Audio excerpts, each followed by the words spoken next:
Today we're diving into a single chapter from the ancient book of Proverbs. It's a beautiful poem that, centuries after it was written, found itself right at the center of a massive battle that would literally shape the future of Christianity. I mean, it's a wild question, right? How does a piece of wisdom literature written almost 1,000 years before Jesus was even born become the key piece of evidence in a debate about his very nature? Well, to get to the bottom of this, we've got to rewind the clock. Okay, picture this. The year is 325 CE. We're at the First Council of Nicaea. The Roman emperor himself has called together all the top church leaders to settle a furious argument. And this wasn't just some minor disagreement. This was a conflict that was tearing the early church apart, because the very identity of the God they worshipped was on the line. Now, just look at this timeline for a second. The book of Proverbs is ancient, put together centuries and centuries before the life of Jesus. But then, more than 1,000 years later, a debate about Jesus himself comes down to just a few lines from this exact book. Crazy, right? So you basically had two camps. On one side, you had Athanasius, who argued that Jesus is fully God, co-eternal with the Father, the same Yahweh from the Old Testament. But on the other side, you had Arius. He argued that, yes, Jesus was the first and greatest of God's creations, but he was still created. He had a beginning. The stakes could not have been higher. Was Jesus the creator, or was he the first of creation?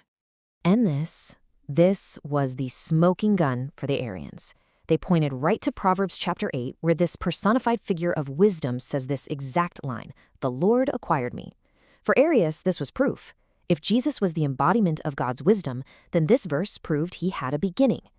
But to really get what's going on here, we need to go back and actually look at the poem itself. All right, so let's hit pause on the Council of Nicaea for a minute and go back to the original text. The star of Proverbs chapter 8 is this personified figure, Lady Wisdom. And let me tell you, she is not hiding. The whole chapter kicks off with this really direct, rhetorical question. Wisdom is shown as this active, public person, calling out for anyone and everyone to just listen up. And where is she doing this? Not in some secret temple or a hidden-away monastery. Nope. She is right out in the open, in the most public places you can imagine, on the main roads, at the crossroads, in the city gates where all the business and legal stuff went down. And this is the key takeaway, right? Her message is universal. It's for everybody, not just one specific nation or some specially chosen group. It actually sounds a lot like other wisdom writings, like Psalm 49, which calls on all you nations of the world to listen. Okay, so she's calling out to everyone, but what's the big deal? What is she offering that's so important? Well, the poem makes it crystal clear that what she has is absolutely priceless. You know, the poem grabs the most valuable things people could think of back then to make its point. Wisdom says her teaching is better than silver, better than the finest gold, more precious than pearls. Her value isn't just high, it's completely off the charts. And we're not talking about some abstract, philosophical idea here. This is super practical stuff. Wisdom gives you the cleverness and the insight you need to handle really complex situations. It's the kind of skill you absolutely need to bring order and justice, especially if you're a ruler making decisions that affect everybody. You know that classic story of King Solomon, right? He's faced with this impossible situation, two women, both claiming the same baby. So what does he do? He uses this incredibly shrewd test. He's not actually going to hurt the child. He's using the threat to reveal the truth. And bam, it works. The real mother's compassion exposes the liar. That's the kind of wisdom Proverbs 8 is talking about, the ability to cut through the chaos and find justice. And the poem says, wisdom brings wealth and honor. But, and this is a great point from Dr. Konkel, our source for this explainer, this isn't just any old wealth. We're talking about honorable wealth. It's the kind of prosperity that comes from doing the right thing, from being ethical, not from cheating people or being deceitful. Okay, and here we go. We've arrived at the very heart of the poem and the very center of that huge historical fight. Wisdom starts talking about her role before the world even existed. Now, from a literary standpoint, this is the most important thing to get. In the poem, wisdom is not God. She is explicitly described as God's first acquisition, his first creation. The author is basically setting her up as a model for us. Just like God acquired wisdom to create the world, we have to acquire wisdom to live our lives. This verse right here describes her relationship with God during creation. She was beside him, like an Ammon.